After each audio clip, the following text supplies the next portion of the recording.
Hello everyone, this is me, Lucky, and today I'm back on the Legacy server, and I'm actually going to be doing this video as a little showcase of the new wheat farm I'm working on. But I don't have it quite ready yet. The reason, though, why I'm recording right now is because I have a little prize to show you guys. Um, so there's a few new things which I'll probably show in a different video. This is going to be a wheat tutorial.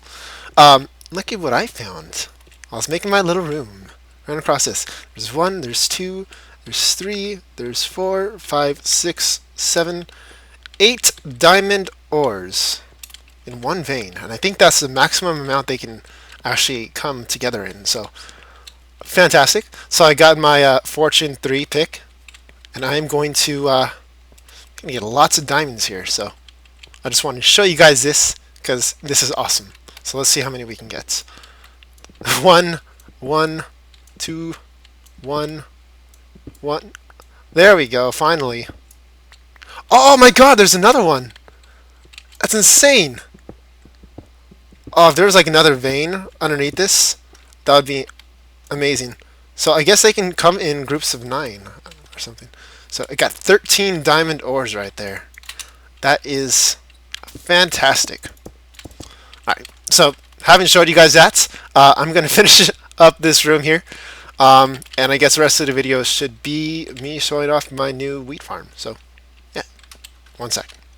And ta-da, it's done. So, this is my new wheat farm. It's mostly inspired from, I saw a Let's Play for Pause Unpause of the Minecraft crew.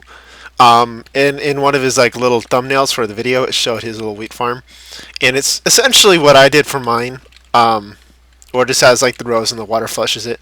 But he had his just going like 2 different columns coming down this way instead of like one this way and one that way, which makes it easier because that way when it's turned on, you know, it's a little closer together. It's all in one site, so I can just see it all come down like that. Pretty nice. Apparently there's a hawk girl who majors in sleeping for whatever. Okay, I'm not really paying attention to the chat. So, yeah. I apologize again if there's anything inappropriate for you guys, and that's... so this is my wheat farm. I don't really know for sure if I like how the exterior design is, because I kind of just tried throwing things together, and then since this is all survival, like fixing it is a pain, because, you know, I try not to trample the crops and all that stuff. And that's a lot of wood in the glowstone. I do have a silk touch shovel, which I've been using to get the full blocks back. But still. But the one thing I really wanted to talk about in this video, in regards to this wheat farm, is how I think I'm going to go about planting my wheat here.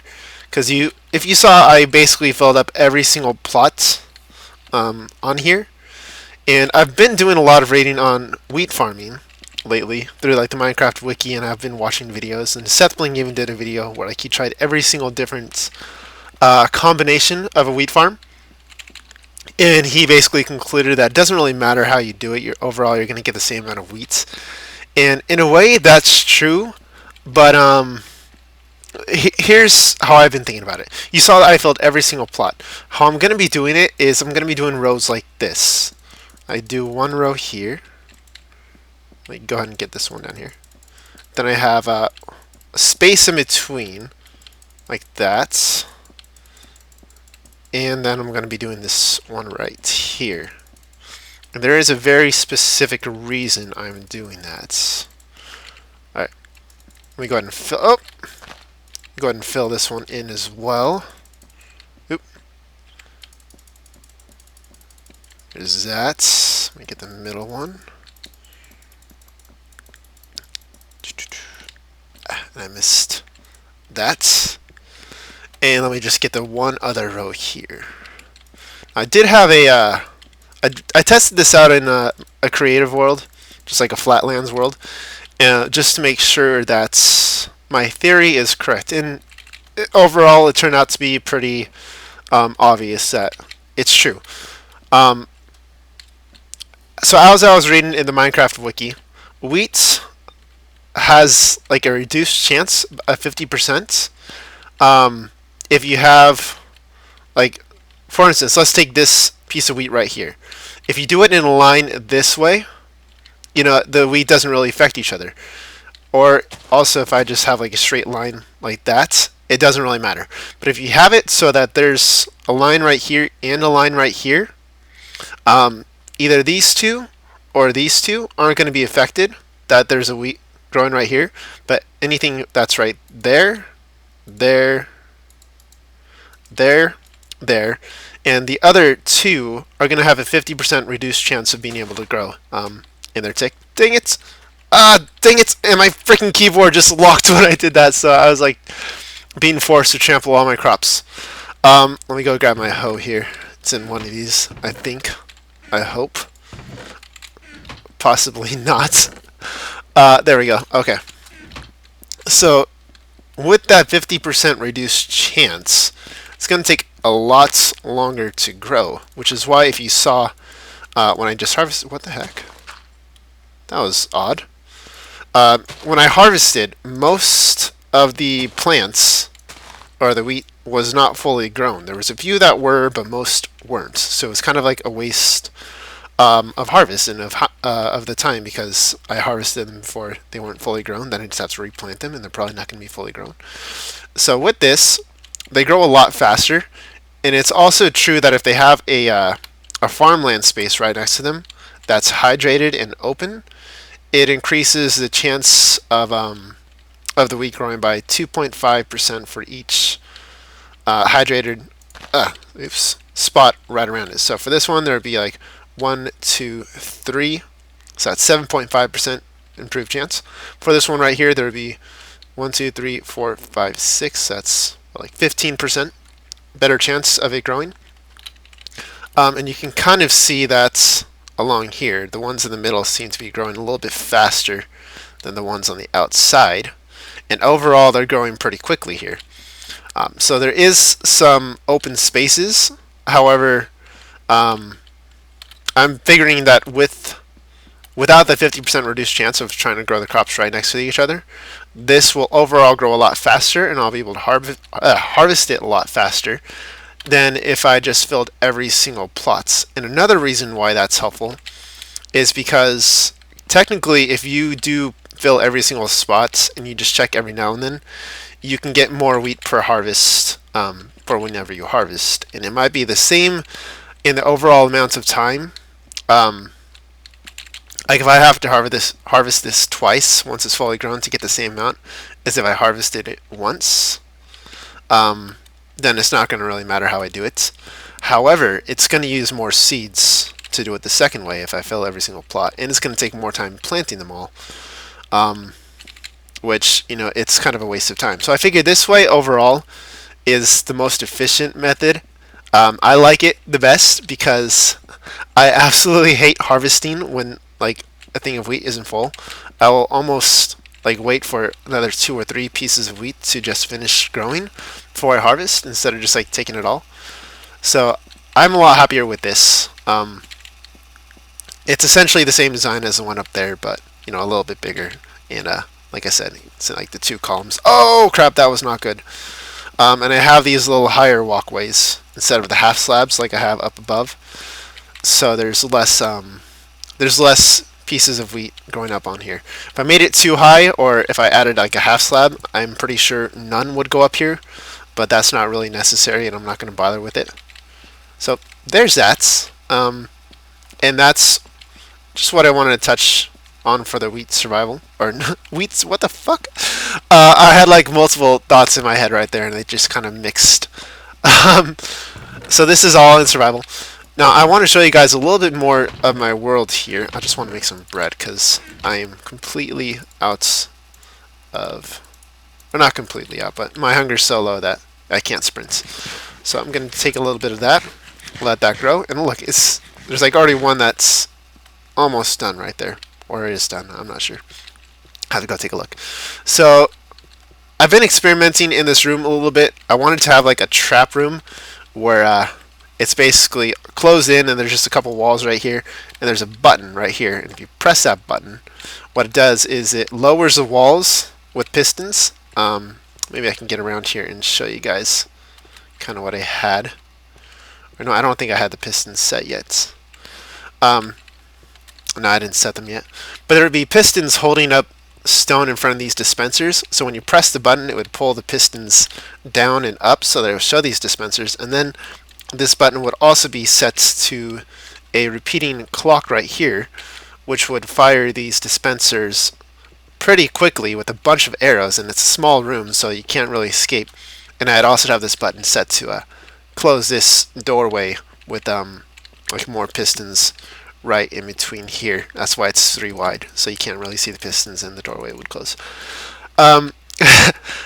It's a little too complex for me to figure out. I even tried doing it in creative, and I'm just like, screw it, because I don't have enough space with the wiring to get around and not have it interfere. But I might try that again later on. The one big new change since the last little 100th video showcase is my Nether. If you saw before, it was just a big crazy mess, and I got lost trying to find my blaze spawner. So what I did was I built a railway. I'm probably going to lag through here because I always lag in this Nether. I don't know why. My computer's fine in handling it, but it just lags. So I have a giant railway, and I did make a tunnel for it. See, the lag is just horrendous here, which I don't really understand. Yeah, it's all closed off. Sometimes there's still zombie pigmen that show up because there's nothing really to prevent them from spawning anywhere in the Nether. It doesn't matter on the lighting. It doesn't matter what kind of material you have, unless it's like non-opaque. But then I can't put my rails, and they can spawn on rails too. I had it 1 wide to see if that made any difference, and they still spawned inside here, which was really frustrating because I hate running into them. So I expanded it outward so that if I do run into them, I could just pick up my minecart, go around them, and then continue.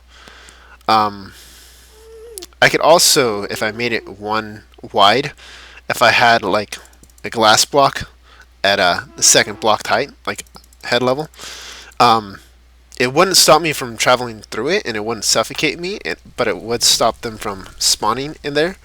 But I don't really want to bother with that, so I'm just going to leave it like this. Now, there's really no issues with it. It goes through just fine, so it works for what I want for it. So here is my blaze farm. It's on the other side of here. You can probably hear the blazes. I just copied Etho's design in his tutorial for it, and got left a sign here when I had like 200 blazes just sitting around, and I AFK'd. So here is basically the killing spots, and I have the stairs going down into it. Maybe I can take a quick peek at the actual design here for you guys. Lag. So basically it's just a big spawning room like this, and there's pressure plates hooked up to pistons so that when they drop on there, they'll just get pushed into the middle. You can probably see in just a second here if one of these guys falls down. Yeah, see, they get pushed into the middle. That block is not supposed to be there. I had to fix it. This was a pain in the ass to put together because in Etho's design, there's basically a kill switch at the top for a lever that drops lava into like the corners and lights this place up, and it's supposed to drop down in like these corners. If I can find him like right down there so it doesn't spread because of the pressure plates. But I don't think I did it correctly, and it ended up just like filling the whole thing with lava, and then I had to go in and try to get rid of the lava, and then while I was doing that, blazes were spawning and killing me, and I lost a bunch of shit. And it was so annoying, so I kind of just gave up on that, and I don't want to use this switch ever, because that's what drops the lava into there. So aside from that, it's a pretty simple function. I press this, and it'll close it up and crush these blazes, and it's just long enough to drop them down to like 1 heart left. It could go down to half a heart, so it's just a 1-hit kill like that, but then sometimes they suffocate from the pistons up above. and then I get nothing for him. So I just left it to this, and I use splash potions of harming to finish the job. Just like that. Pretty simple. Usually I wait till there's like 100 or so blazes so that I get the most use out of my potions. And I make myself a brewing stand so I can make some more in the meantime. They are loud. Turn that down a little bit here. I also have a little nether wart farm so I can make more potions. And melons, because I can grow melons in the nether. Woohoo! You can't get water yet unless you you bring ice in here and like break it. But currently Silk Touch doesn't allow you to pick up ice blocks, which is going to be fixed in 1.3. So at that time I might like add a wheat farm or something. I'm not too sure. Oh yeah, and I ranted in one of my Sea of Flame videos about this. I was AFK in here. I was like level 47, and I probably had like 100 or so blazes added up here, or what should have been like 100 or so blazes. And while I was AFK, someone teleported to me, and I guess I know who it is now. They broke the glass accidentally, and all the blazes got out and just like filled the room and pushed him back so he couldn't fix it. And then they killed me, and then like he fixed it afterwards, but I died, and I came back to see myself dead, and I lost 47 levels. He put my stuff in the chest and left a sign saying, "Sorry, here's your stuff." It's okay. I don't blame him. It's not that big a deal. 47 levels I can get back easily enough when I have free time. So this is where most of my work has been with this blaze farm. I just sit around here collecting levels. I might do something like that on my Sea of Flame world too, although I don't think it's as necessary for that, because I don't have any like diamond tools to enchant like I do on here. Yeah, that's really all I had to show you guys on this world so far. There's a few other things that were added and changed, but nothing too important. Lag. One thing I did want to get your feedback on, which I think I asked in the last video, but nobody really answered, is if you guys would like to see more of this kind of stuff, me showcasing what's on the server and my builds, and just like a normal Minecraft Let's Play. Or even if I should go ahead and start my own world and just do stuff on there, because I've been thinking about that too. So let me know your guys' thoughts on that, and if you guys want it, I'll probably bring you guys more of these in the future. So with that said, thank you guys for watching. Hope you enjoyed everything in this video. Hopefully, maybe it was informative for you guys. I don't know, with the wheat stuff. Yeah, that's that. Thank you guys for watching, and I will see you next time. Bye.